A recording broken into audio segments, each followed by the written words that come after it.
Hi guys, how's it going? And welcome to the Box2Box podcast for the very first time. I'm Ben and this is George, and yeah, take it over to you, George. So today guys, we're going to be discussing some of our FPL predictions for the season. We're going to be talking about our FPL performances from last year, FPL leagues we're hoping to be joining this year, and why we're taking it a bit more seriously. So I guess let's start at the top, Ben. What was your FPL performance last year? My FPL performance last year, I'd say it was probably my best FPL performance. I think you've agree with that. Yeah, I've had a few stinkers. In fact, I've got one very good FPL achievement, and that is being third worst in the world at one point. Big achievement that was. You were on I was on minus a few hundred points because I didn't. This is my second year of FPL, and I didn't realise that it was -4 for every transfer. I just thought I could change my team every week, and that is not a good idea. Not a good idea at all. But now, a bit more experience. I'd say we've played FPL for a few years, so now we've got, we're not pros. We don't. We're not pros. We don't watch all the podcasts. But I don't. I will. Oh goodness. Maybe watch the actual FPL podcast every week, and that's about it. Yeah, we're not experts, but we have got a little bit more of an idea from a few years than from 3 years ago. So, why are we taking FPL a bit more seriously this year, Ben? It's because something called money is on the line. Money is on the line. And money is, well, you need money. We need money. We're uni students. We haven't got lots of about to be uni student. We haven't got lots of money. We do need to try and earn some money back. FPL might be our way of doing that. Earning some money. Way to pay for rent. FPL. Don't gamble though. Don't gamble. Yeah. Not yet. Until we get a gambling sponsor. Until we get a gambling sponsor, no gambling. So what are a few leagues that you're hoping to join this year? I know for me, I joined the Cycling GK's league last year. Oh, well, that's a must, isn't it? If you're not in the Cycling GK's league and you're from England and you play FPL, what are you doing with your life? Like seriously, what are you doing with your life? I think I'm also in Spencer FC's league. I think I'm in that Spencer FC's League of Legends. I think I just joined the other day. James Lawrence Alcott, what a man! Shout out to you, James. He knows ball. No one in the country knows ball more than that man. I do have to say it. Oh goodness. So I'm in that league, and then we're also in our little friends league. Yeah. And then we've also got this new money league run by Mr. Frosty himself. Mr. Seb Frost. Yeah, who will definitely be on here at one point. Don't worry about that. £10 entry, winner takes it all. Yeah. So I'm looking forward to that. Okay, so BP, let's get into it. Let's run through your team. I've got your team up in front of me on the laptop. Yeah. Should we both do our teams at the same time? Yeah, I think that's probably we can go through the positions and talk about who did well last year, etc., etc. So obviously last year Mendy, I think, was the keeper to have last year. Mendy, or the big man himself, Aaron Ramsdale. Jose Sarr, also a good shout. Jose Sarr, a good shout. He had that one game where he got crazy points, clean sheet, 5 saves, assist, didn't he? So, Sanchez as well from Brighton. He's a cheap one as well, so he's a good one to have. But interestingly, both of us have not gone for any of those keepers. Although I feel like the keeper I went through was quite a good keeper last year. Yeah. Maybe not quite on FPL, but definitely in the league. I feel like he was the second or third best keeper. And in fact, we haven't even addressed the big issue, mate. That's the rivalry that's in the room. There's a great friendship in the room, but there's a rivalry. George is sporting a nice little jumper there. He looks really handsome in tonight.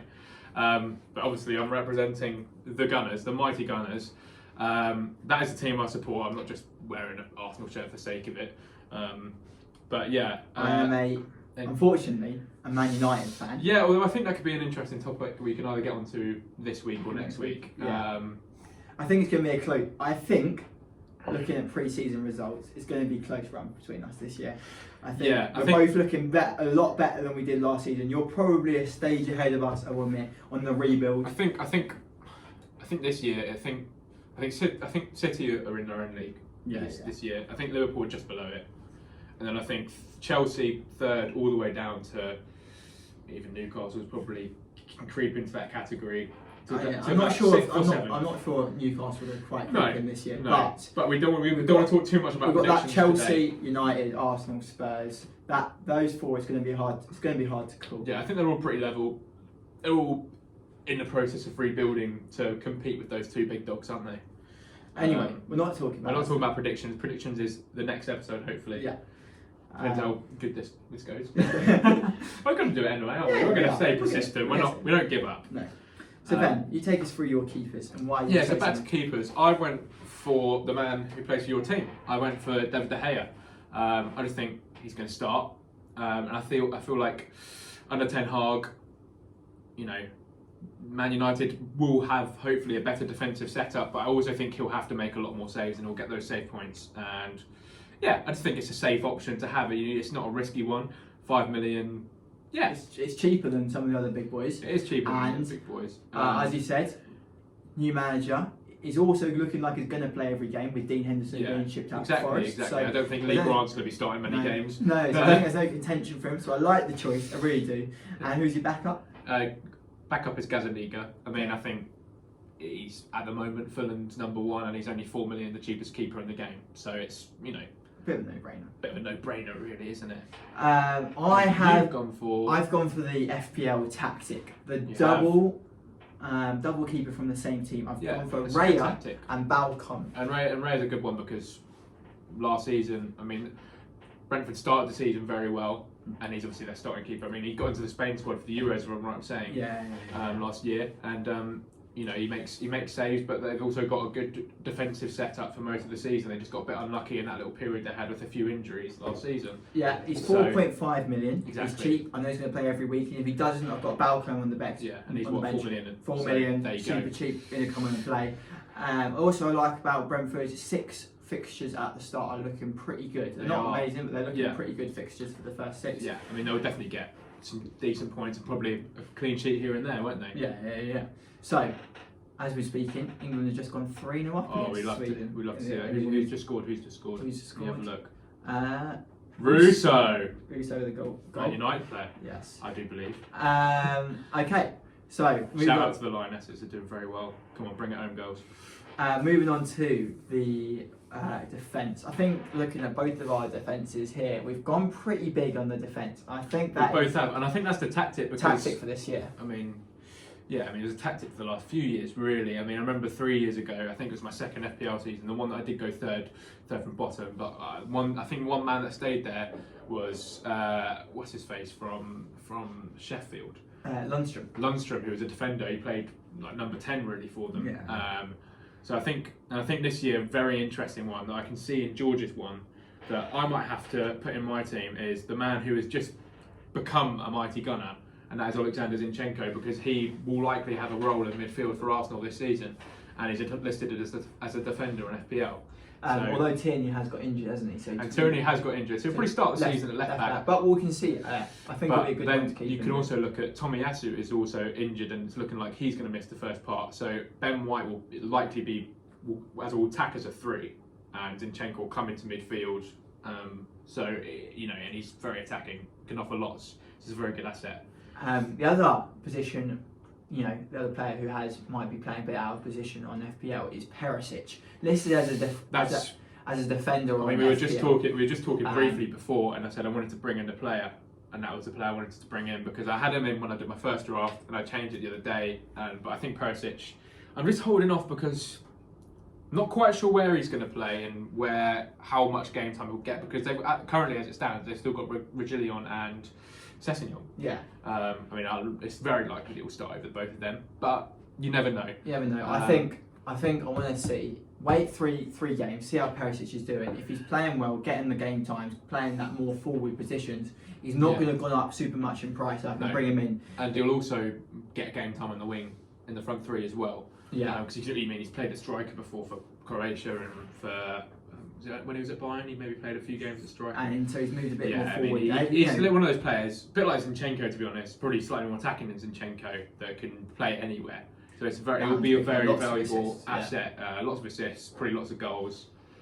Clean sheet, he'll get clean sheets because he's a defender. So yeah, I think over the season he'll be one to very much keep your eye on for everyone playing FPL. 2 players that we both got for in our defence then, I think it's pretty much hard. If you don't have these 2 in your defence in FPL, especially to begin with. I mean obviously injuries can come in, and that is João Cancelo and Trent Alexander-Arnold. I mean Trent Alexander-Arnold, last season's second highest point scorer. Second highest point scorer. You know, top of the assists in the end, or was Salah beat him by one, I do believe. So, well, I mean, he's up there. He's got the most assists as a defender. Exactly. I mean, he's probably the best passer in the league. I mean, him or De Bruyne, isn't he? Yeah.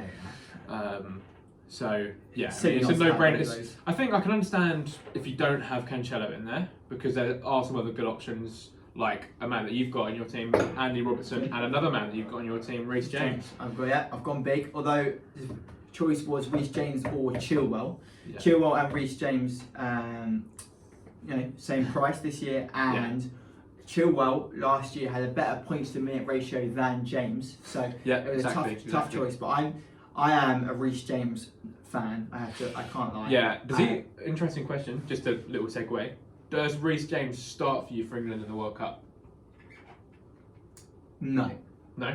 But neither does Trent. For me, Kyle Walker starts at the Euros a right back. But that's another topic. I mean, we'll get onto that. November's coming. November is nice coming. and quickly. But we will get onto that. We will get onto that. 100%. So yeah, I've gone just a real run through. I've gone Trent, Robbo, James, Cancelo, Zinchenko. It's very big on the defence. Starting with that back five, I think on the first game week at the moment. Obviously things might change. Starting with that big back five, I spent a lot of money on the defence, but I think that is the way to go. I think it's points, like value for points. I think that is the best way to go. Yeah. Ben, go on, run me through your. Well, I was going to ask one question. Are you happy with your defence? I am, but. Do you think you'll make any changes to your defence for game week 1? Yeah. So the only decision I might make is watching the rating Spurs pre-season games. Maybe bringing in Perisic. They don't look the greatest. So I've got pre-season doesn't usually mean much. Yeah. It's all about fitness, isn't it? So anyway, carry on. Or I might bring in someone a bit cheaper than Zinchenko. Zinchenko's at 5 million. So potentially someone along the lines of 4.5 or a £4 million player. I might bring that one in and spend a bit bigger in the midfield or up top. Before we get there, I know this is jumping the gun a bit. I haven't got Jesus up front. He's been looking like he's on fire in pre-season. One of the main reasons I haven't got Jesus up front is because I can't afford him. So maybe Zinchenko might have to go out in order to save up a bit of money. Yeah, and someone a bit more. And I'll mention 2 other Arsenal defensive assets, potentially even 3 more defensive Arsenal assets, but one of them's the same price as Zinchenko, and that would be Gabriel. Scored 5 goals last season from a centre back, and last season we had some of the best set pieces in the league, which he could be a very valuable asset if you're looking to bring in a centre back that's guaranteed to start. Really. Although, are you comfortable he's going to start every game? You've got Saliba coming into the team. I think hot young player, looking really good. I mean, he looks very good in pre-season. Is he going to be young player of the year in Ligue 1 last season? Is he going to be forcing out French international now as well? I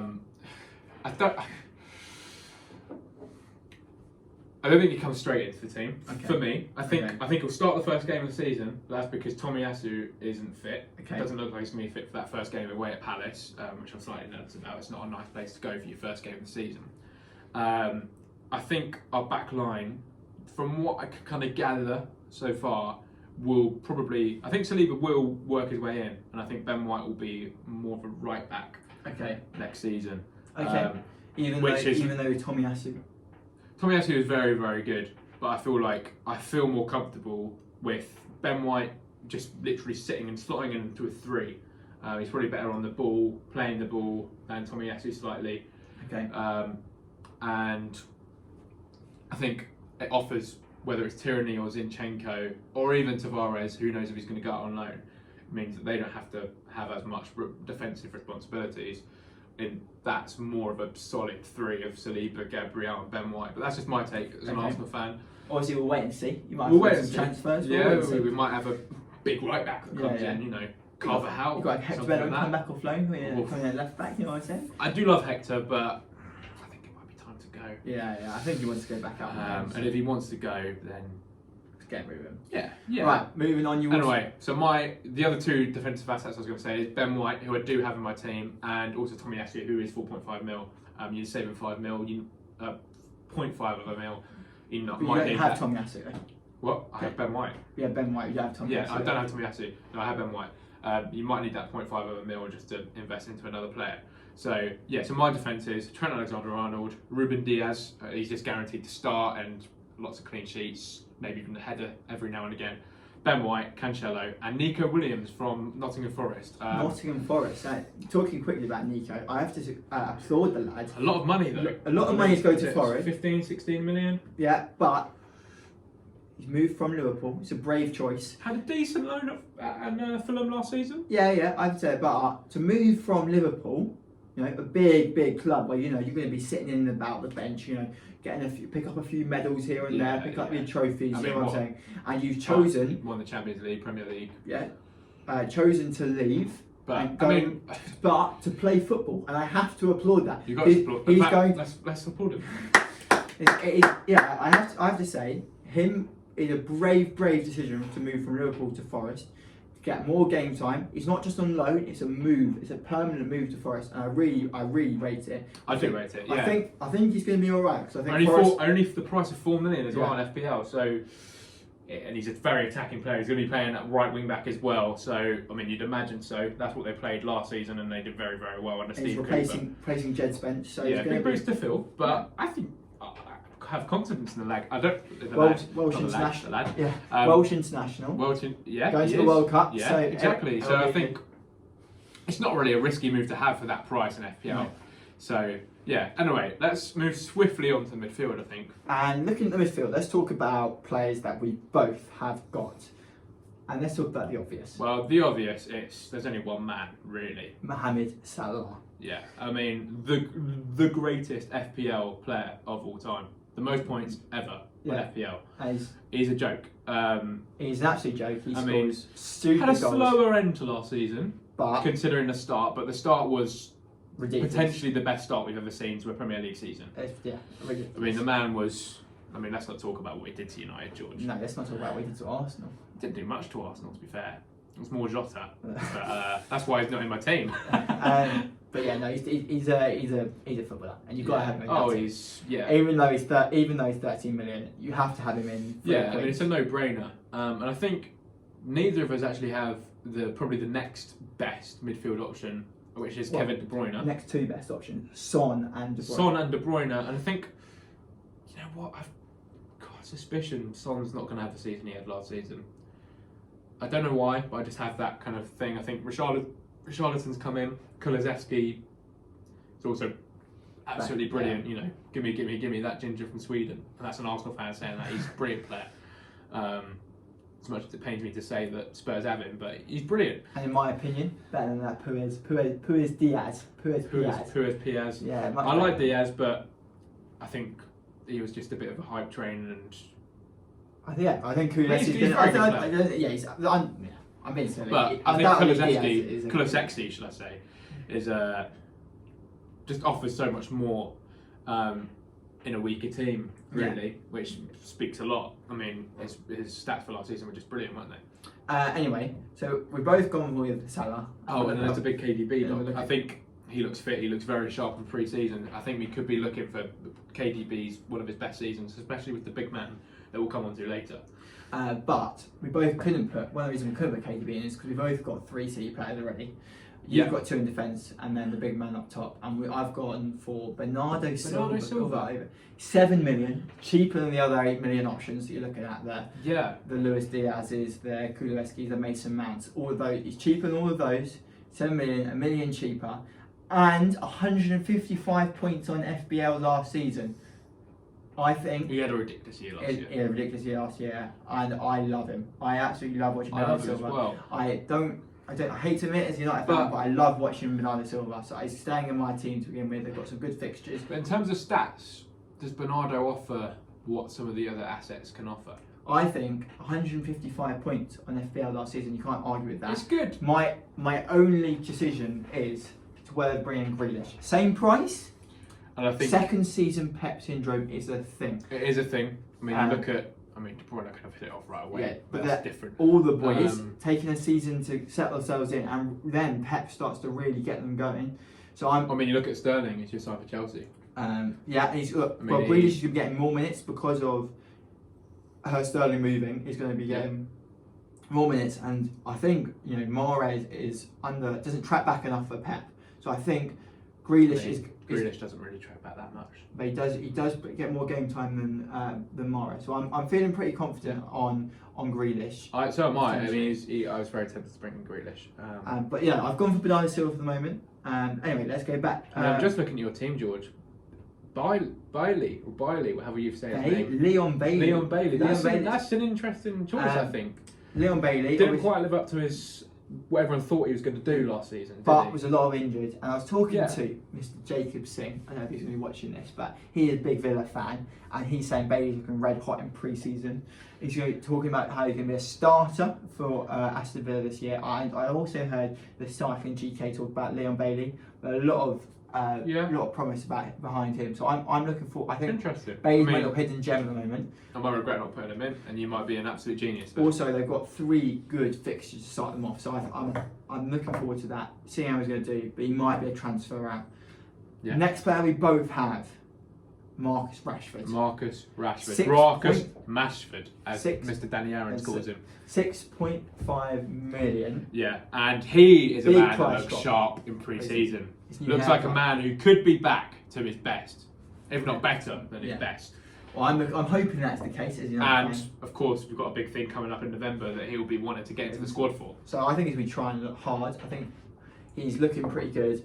6.5 million for me is inexcusable not to have him in the team. Especially as a United fan. I don't think it's much of a risk. Brighton at home, first game. United always win the first game of the season, really. Well, beating West Ham 4-0. We beat Leeds 4-0. 4-1. 4-1 last season. Yeah, Luke Ayling banger. Unbelievable banger. But yeah, we're looking good first few games. But so we both got Rashford, Salah, and one more. An unlikely shout in Andreas Pereira. Both of us have gone for him. I don't think that's an unlikely shout. 4.5 million moved from United to Fulham. Guaranteed start. He's going to start. I mean, he's a good player. He's never really got the chance he deserved at United, really.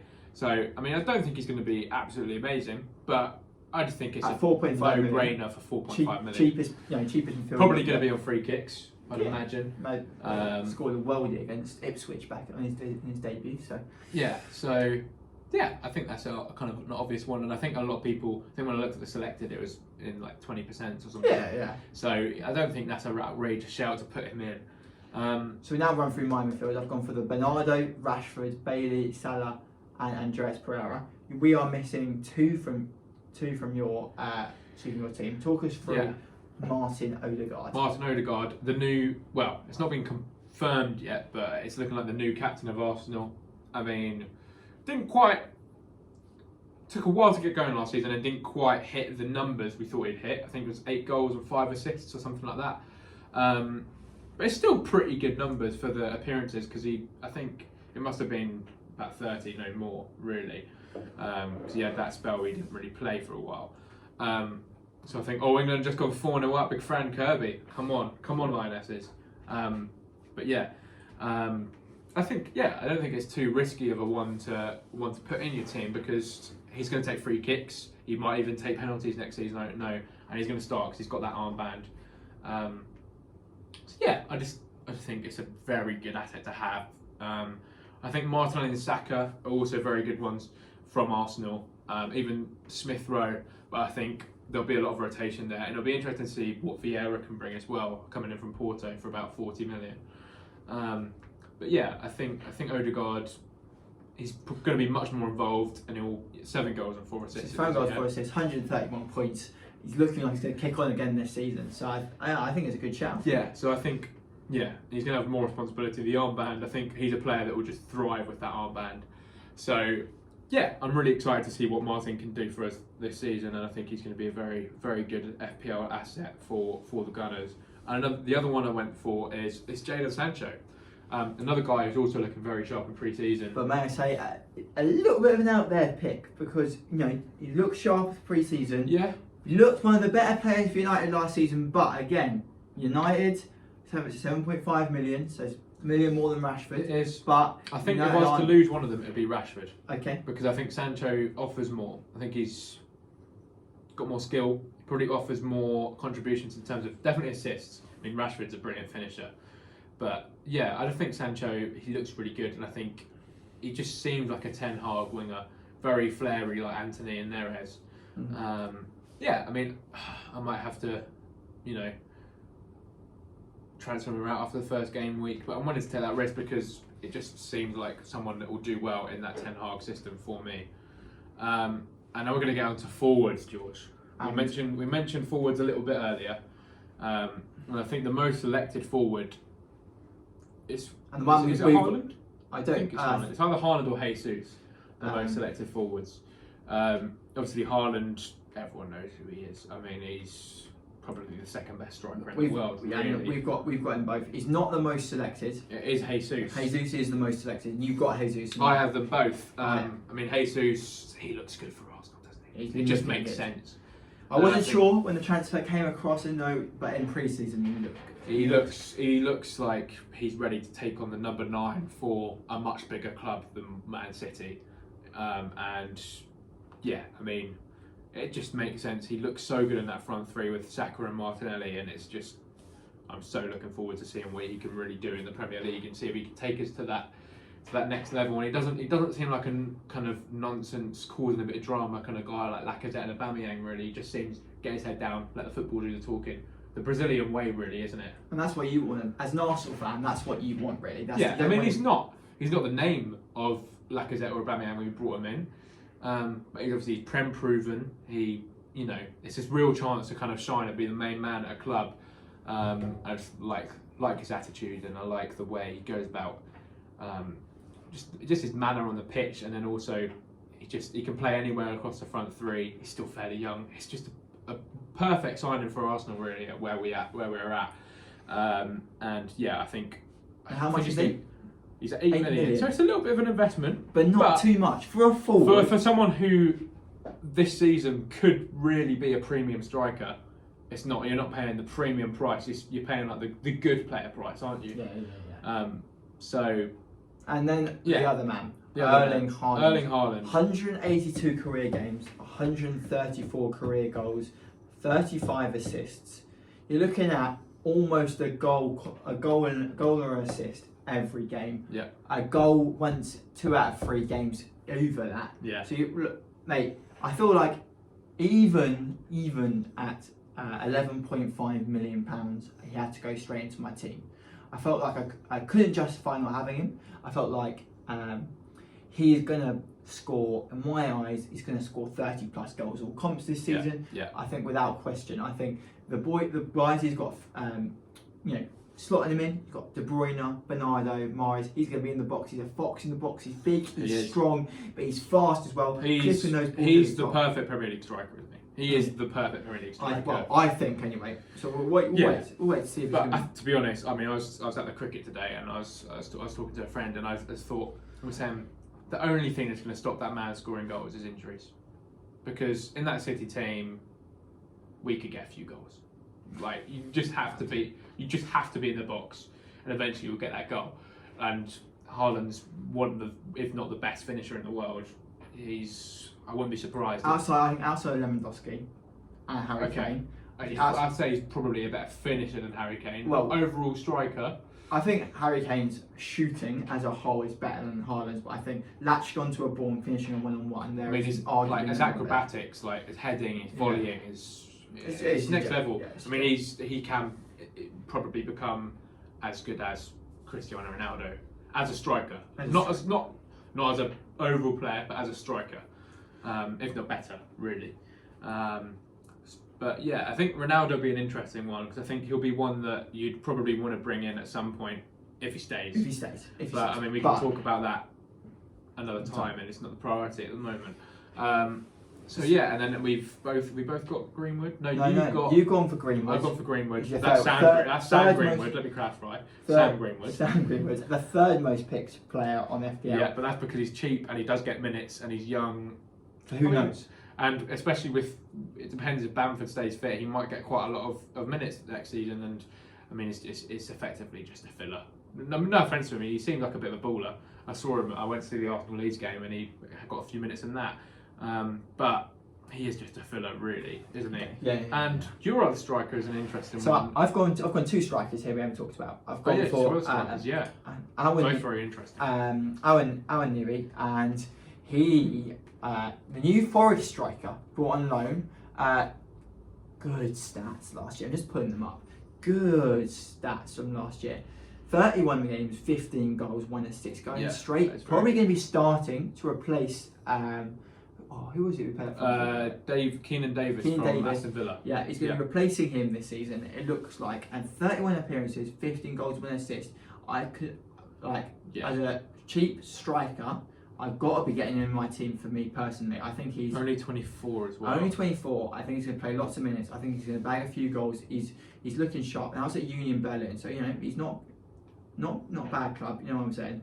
And he's moving to a Forest. I think he's going to do well. Moving to a Forest. Moving to the Forest, and then I hope he's going to do well. I hope he's going to do really well, and so that's why I backed him. And then the other player I've gone for is Undav.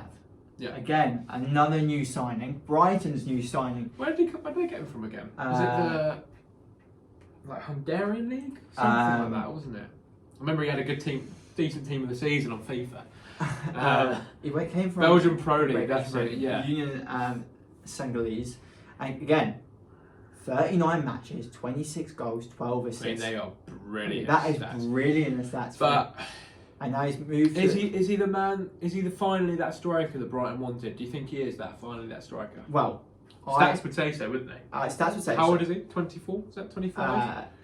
He is 26. 26 years old. old. Still about to enter his prime. About to enter his prime. Graham Potter, who I think is the most underrated manager in the Premier League. Look at that Brighton squad. Look how bang average practically every single one of those players is, and he's got the best out of that team. Yeah. He really has. He keeps getting the best out of these players he's bringing in. They're a very fun team to watch as well. Yeah, super fun team to watch.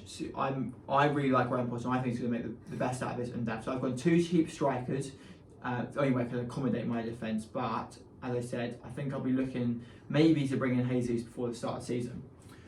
Just before we move on from FPL and get this, start heading towards wrapping up, I've got a few players written down here that we haven't talked about yet, who I feel like deserve. We talked about one of them. Talked about one of them, which is Perisic. But I've got written down Raheem Sterling and Havertz, both are Chelsea. Neither of us. Well, I think we should talk about Havertz first, don't you, George? Because I think if you look right at the camera, got Havertz right here in the studio with me.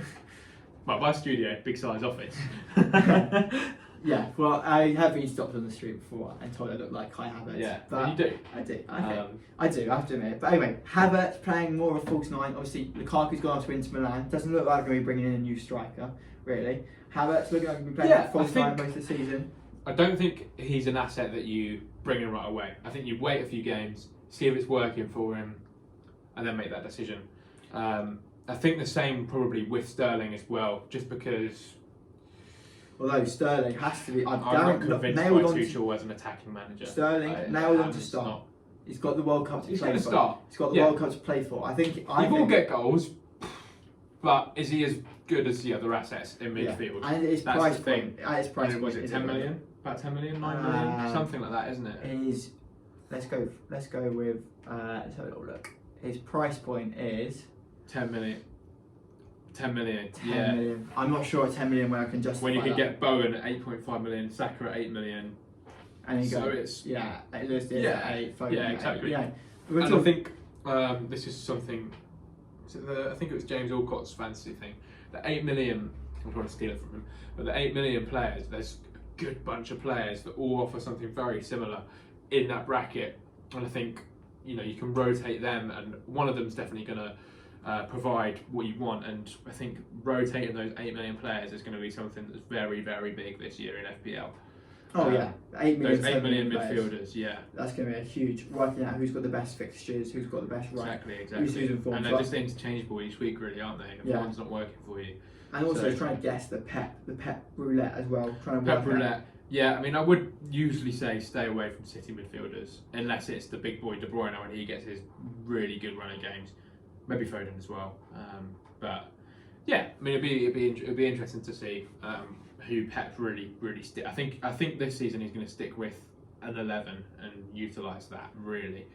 And the other player you've written down is Jamie Vardy. Will he be having a party this season? Well, for me, Jamie Vardy, by far and far one of the best strikers we've seen in the Prem the last few seasons. Yeah. Well, especially going back a bit, he is.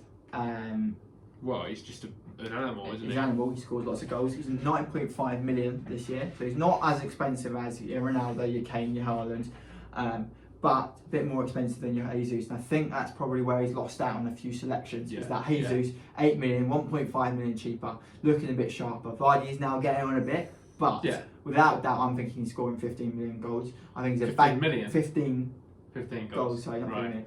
15 goals. I think if you want to guarantee some. He scores 15 million. Goodness me. I think it's guaranteed goals. I think he's always worth having in your team if you're not sure on a striker. You want someone who's proven, who knows going to do well. I think Vardy at 9.5 million isn't a bad shout. No, it's not. And I think again with Vardy, it's another one because he's getting older, because he's a little bit injury prone now. It's finding that kind of that streak of games that will probably have maybe 10 to 15 games where he'll just be scoring for fun. It's finding that and making sure you have him for that period that he's going to just be on fire for. Yeah. So, I did notice one thing. So this year we got an extra wild card. Because of the World Cup, we get an extra wild card. Oh, we do? We do. We get so three wild cards. Three wild cards this year. That's game changer. That's really big. So I'm thinking using my first wild card after 8 weeks. Well, that's where you'd want to be using it, really. 8 weeks, and at that point, after 8 weeks, Leicester have got the 6th best run of games after the 8-week game mark, according to the fantasy stats. And when they so Madison, Vardy, Barnes. Gibby. That is the time. I think maybe their price point might have dropped slightly. They're struggling, but that's when they might pick up a bit of form. That's when you're looking to bring in your Vardy and Madison. Especially if they're pushing for that. I mean, they'll probably be thinking. Because they don't have as many internationals, they'll probably be thinking top 4's doable this year. They've got no Europe this year. Got Conference League. Oh, they don't. Got no Europe to worry about this year. They'll be thinking about pushing for that fourth spot place, but definitely that 5th and 6th. Yeah, I mean, it's doable for them because they're probably, in terms of starting 11 wise, about level with Arsenal, Man United. Really, if they can keep fit. They can keep their first 11 fit, 100%. Yeah. But yeah, do you want to touch on this one? So I think just before as a little wrap up, we're going to do our predictions. Just a quick fire little prediction, I think. Yeah. So, do you want to kick us off, George? With predictions who do you think? Golden Boot, Golden Glove, top assister. I'm going for Golden Boot, Haaland. I'm going to go. See, I want to go either Haaland or Salah. But I've got to back Gabby Jesus. I'm going to go for it. Why not? It's a bit of banter, isn't it? Gabby Jesus, you're getting that golden boot, lad. Come on, call me. We're revisiting that. Golden Glove, I think we're going to be looking at Alisson. Edison or Alisson, really no-brainer, isn't it? Alisson again for Golden Glove. And top... I'll go Edison. Edison, okay. Yeah. And top assister in the league this year, I think... Trent. You go for Trent? I'm going for Son. There is. It's Trent or... I mean, if De Bruyne can stay fit with Haaland in that team, it will probably most likely be KDB. I think also another good shout could be Grealish if he's a regular fixture. Just those little cutbacks to Haaland. Yeah. But yeah, we'll leave it at that, and we're going to do a full prediction video as our next one. So look forward to that. Hope to see you in the next episode. And it's been great, and hopefully our podcasting skills will develop as we go on. I've got to say, I think it's been alright. I've enjoyed it's good. It's just having a little chat with your mate about football. I've enjoyed the first episode. Hopefully you guys as well. And yeah, thanks for tuning in for the first episode. First of many episodes of the Box2Box podcast. We'll catch you guys next time. Take it easy, guys. Peace. Peace.